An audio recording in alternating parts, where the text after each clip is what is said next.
ავერსი წარმოგიდგენთ სამედიცინო რადიო გვერდს იმედის კლინიკა. სერგო კოვალავასთან ერთად ავერსი გისურვებს ჯანმრთელობას და სულიერ სიმშვიდეს.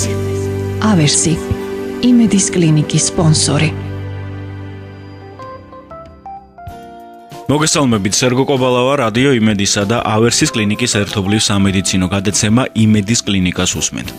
მოდი დღევანდელი გამოშვების დასაწყისში დავსვათ ასეთი შეკითხვა. შესაძლებელია თუ არა ალერგიული რეაქციის განვითარება ფიზიკურ დატვირთვაზე და შევეცადოთ ამ კითხვაზე ქვემოთ ამომწურავი პასუხის გაცემა. გავრცელებით ჯანმრთელობას. იმედის კლინიკა ღია ყოველდღე.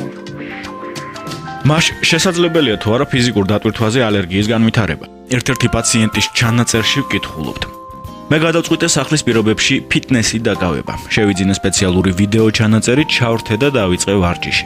მანამდე ასე აქტიურად სპორტით დაკავებული არასოდეს ყოფილვარ. გარკვეული პერიოდის შემდეგ მოულოდნელად ვიგრძენი ძლიერი ქავილი ტანზე, შემისივდა და გამიწითლდა სახე, დამასხაციუმა ოფლმა, გამიჭირდა სუნთქვა, სხეულზე გამომაყარა წითელი ფერის ლაქებმა. მომენტალურად შევწყვიტე ვარჯიში, დასვენებიდან დაახლოებით 40 წუთში სიმპტომები თავისით ალაგდა. ეს გახლავთ ფიზიკურ დატვირთვაზე გამოვლენილი ალერგიული რეაქციის ერთ-ერთი ტიპიური სურათი. ანაფილაქსია, ანუ ალერგიული რეაქცია ფიზიკურ დატვირთვაზე ვითარდება გაძლიერებული კუნთური მუშაობის ფონზე და გამოვლინდება კანზე გამონაყრით, ანგიონევროზული შეშუპებით, გულის რევის შეგრძნებითა და პირღებინებით, მუცლის შეტევითი ხასიათის ტკივილით, ფაღარათით, განსაკუთრებით მძიმე შემთხვევებში კი ზედა სასუნთქი გზების ლორწოვანი შეშუპებითა და სუნთქვის გაძნელებით. ასეთი ალერგიული რეაქცია შესაძლებელია განვითარდეს უშუალოდ ფიზიკური დატვირთვის დროს ან მისი დასრულებიდან უახლოეს წუთებში. აღწერილი არაერთი შემთხვევა, როდესაც ფიზიკურ დატვირთვაზე ალერგიის განვითარებას წინ უსწრებდა ვარჯიშამდე გარკვეული სახის საკვები პროდუქტის მიღება, მათ შორის კვერცხის, ვაშლის, წიწიბურის, თხილისა და ასე შემდეგ. თუმცა აქვე უნდა ითქვას, რომ ალერგიის ეს სახე ნაკლებადაა დაკავშირებული ამა თუ იმ საკვები პროდუქტის მიღებასთან.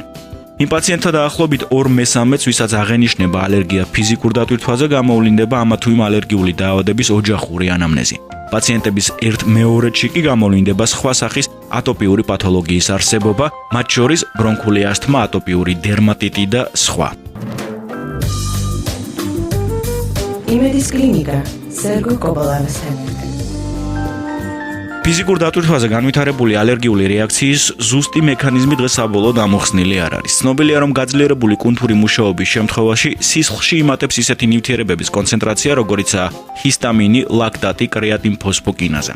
თვლიან, რომ დატვირთვის დროს ენდოგენური ანუ შინაგანი ოპოიდების გამოთავისუფლება ხელს უწყობს თავის მხრივ ალერგიის მაპროვოცირებელი მედიატორების და პირველ რიგში კი ჰისტამინის გადმოსროლას სისხლში. საბოლოოდ კი ალერგიისადმი წინასწარ განწყობილ პირებში შეიძლება განვითარდეს ტიპიური რეაქცია.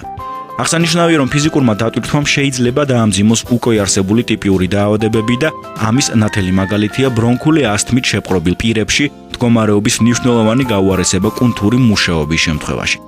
ფიზიკურ დატვირთვაზე განვითარებული ალერგიული რეაქციის ყველაზე გავრცელებული სიმპტომებია ქავილი, ჭინჭრის ციება, ქვინკეს შეშუპება, ქოშინი, ყლაპვის გაძნელება, გულმკერდშის შებოჭილობის შეგრძნება, თავის ტკივილი, გაძლიერებული ოფლიანობა, გულისრევა, პირღებინება და ფაღარათი. დატვირთვის შეწყვეტის პარალელურად აღნიშნული სიმპტომებით ჩვეულებრივ ქრება. იმედის კლინიკა სერგო კოვალავასთან.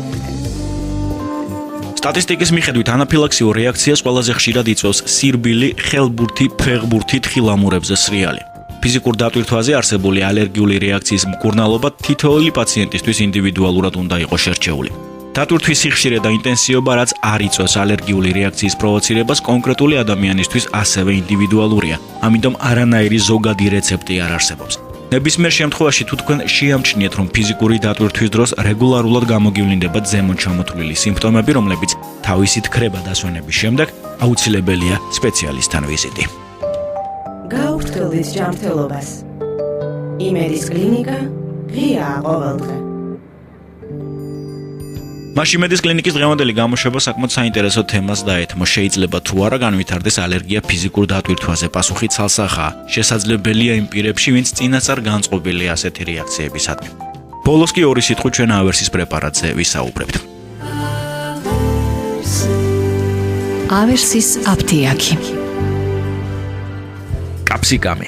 ვის არ განუცდია ტკივილი? იგი ერთგვარი სიგნალია, რომელიც ორგანიზმში არსებული პრობლემების, კერძოდ კი ქსოვილების დაზიანების შესახებ გვამცნობს.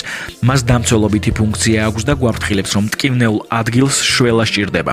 თანამედროვე ცხოვრება ნამდვილად არ გვანებიურებს. ხან საათობით კომპიუტერთან ჯდომა გვიწევს, ხან საჭესთან თითქოს და კომფორტულად მოკალათებულნი კილომეტრებს ვლაშქრავთ. ყოველივე ამის გამო კი ჩვენს ხერხემალს, კისრის კუნთებს, მყესებსა და იოგებს დაძაბულ რეჟიმში უხდებათ მუშაობა. ამასთან ერთად საკმარისია ყოველდღიური საქმიანობით გართულებს გრილმა ნიავმა დაგვიბეროს, რომ შეციებული კუნთი და ნერვი გაუსაძლის ტკივილს იწყებს. კაფსიკამი თავისი გამახურებელი მოქმედებით გაგითბობთ მტკივნეულ უბანს, გაგიუმჯობესებთ სისხლის მიმოქცევას, დაგიამებთ ტკივილს და მოგიხსნით კუნთოვან დაჭიმულობას.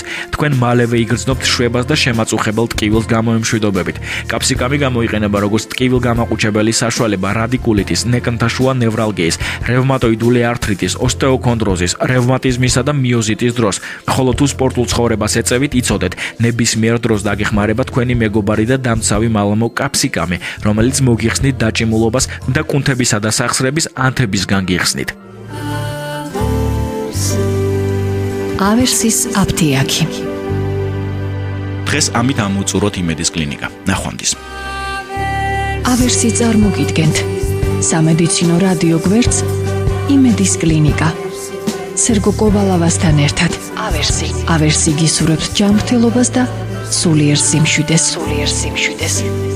ავერსი იმედის კლინიკის სპონსორი.